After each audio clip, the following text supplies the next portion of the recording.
推薦序3，無情亦正有情人。黃羅輝先生。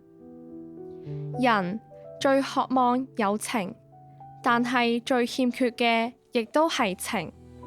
人希望被欣賞、被信任，人亦希望可以發揮自己嘅才幹，不致被埋沒。但係如果要冒險或者承擔更大嘅責任，都免不了要放下眼前嘅安逸。唔少人都做唔到，寧願窩囊一生。生命係生同埋長嘅過程，為咗達到目的，咁就一定要發揮自己嘅潛能，進而喺生活中創造，咁先係自己嘅貢獻，自己嘅生命意義。生命之可貴，在於人有感情，而人之可貴，在於可以決定自己命運，甚至從而深化此情。人只要一念奮起，同埋一力堅持，就可以化為動力，支持創造，喺任何時刻都能破繭而出。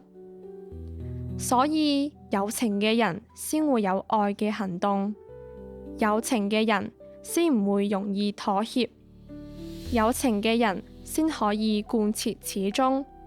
誠言，情是不忍、關懷、動力，生命嘅本質。生命因情嘅推動，先會有光輝。我相信人生下來唔應該同草木同腐，唔能夠無聲無息地過活，更唔能夠浪費生命。最重要嘅係不斷行動，成長自己，要不斷創造同埋成全別人。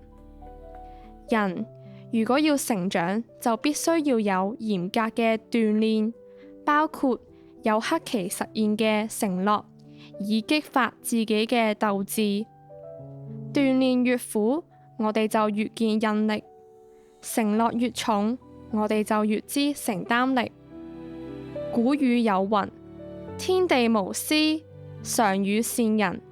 只有放下內心嘅恐懼同埋生活嘅安逸，先至可以成長自己同埋成全別人。